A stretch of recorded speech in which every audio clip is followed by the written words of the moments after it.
back to County Connection. I'm Jason Gray, and I'm here today with Stephen Zacharias, who is the Rockpile Museum educator, and we're going to talk about what's going on in June. Yeah, thanks for having me, Jason. We have a lot happening in June, especially right at the beginning of the month. Saturday, June 4th, will be a busy day for the museum. We're going to split up, conquer, and divide. The first event being the summer reading kickoff at the public library. This year's theme is Ocean of Possibilities.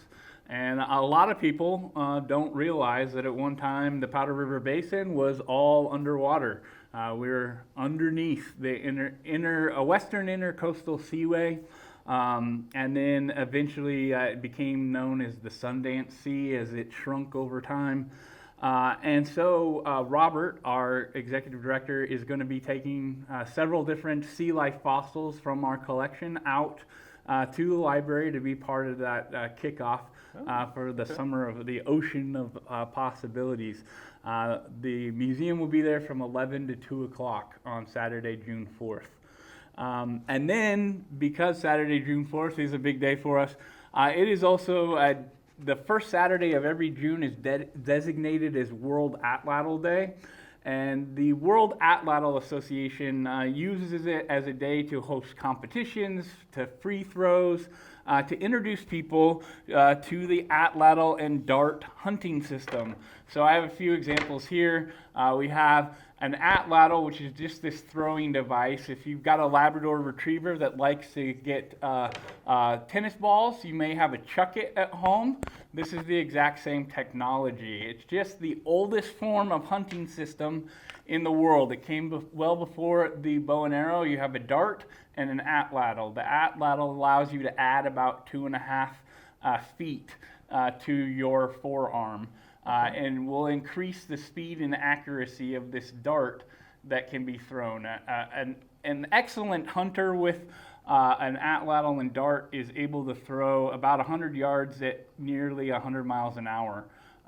And so it's a system that has been found throughout the Powder River Basin thanks to the coal industry, primarily when they find archaeological sites in the Powder River Basin. Oftentimes it involves a pit house type structure, and you'll find chunks of an Atlatl or dart left over. Up in the Bighorn Mountains, they found the Spring Creek Cave, which has the best preserved Atlatl and dart from about 600 AD, 600 to 700 AD, and those have been preserved. Theirs were a wood polished dart, polished with ochre, made from the dirt and clay of the region, red and yellow ochre paint on the polished wood dart pieces that have been found. At our event, we'll be down behind the museum there off of First Street. We have 3D targets. We'll have 3 shooting ranges set up where people can try their hand at the Atlatl and dart.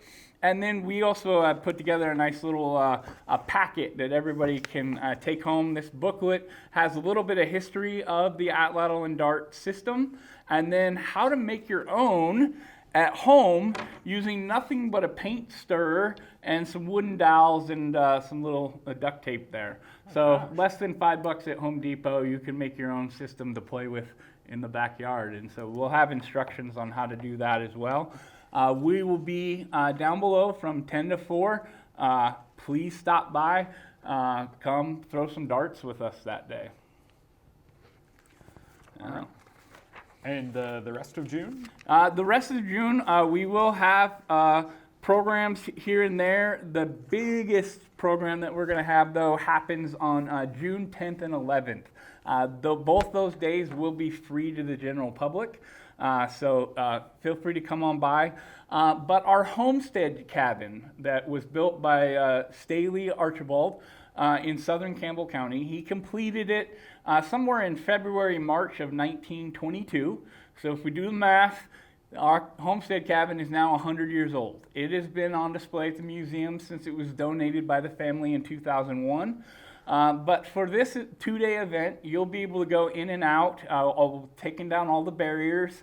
So it will be open to the public just like it was open to Staley when he lived in it.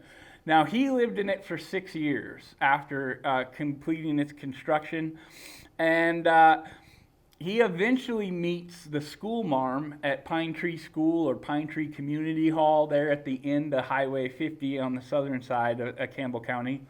And Miss Pearl Bennett, she was the school teacher. Miss Pearl, she wasn't having any of the homestead cabin. She didn't want to live in it. So she convinced Staley to buy a sheep wagon, and they spent 2.5 years of the first years of their marriage in that sheep wagon. Her eldest son, Charles, was born 2 years into their stay in that sheep wagon, and she used that 2.5 years of her teaching salary to then buy a proper home from Salt Creek Oil Fields, and had it trucked from over by Midway all the way to southern Campbell County and put it on Pine Tree Ranch. And that's where they lived for the remainder of their marriage. But we're very fortunate. Mr. Doug Mickelson here in Gillette, he bought the sheep wagon from the Archibald family a few years back, and he's since restored that sheep wagon, and he's named it the Pearl, and it's after Miss Pearl Archibald. He's got a nice little plaque on it. He's going to be bringing that sheep wagon into our museum annex, and we're going to park it right next to the cabin. So guests will be able to go in and out of both the sheep wagon and the homestead shack to get the full experience of why Miss Pearl may have been so against living in the homestead cabin versus living in the sheep wagon. And because June 10th, 1911 was the day that Miss Pearl was born, we're going to celebrate her birthday that day at 2 o'clock in the afternoon. And we will have a special sour milk cake recipe that was Miss Pearl's recipe for sour milk cake. It's being recreated for us by Atlatl Cupcakes here in town, and so those will be available to the public. We will, because Laura is making our cupcakes for us, we will have a gluten-free option for those that are gluten-free, so come by. The cabin and sheep wagon will be open both days from 8 a.m. to 5 p.m. I'll be there.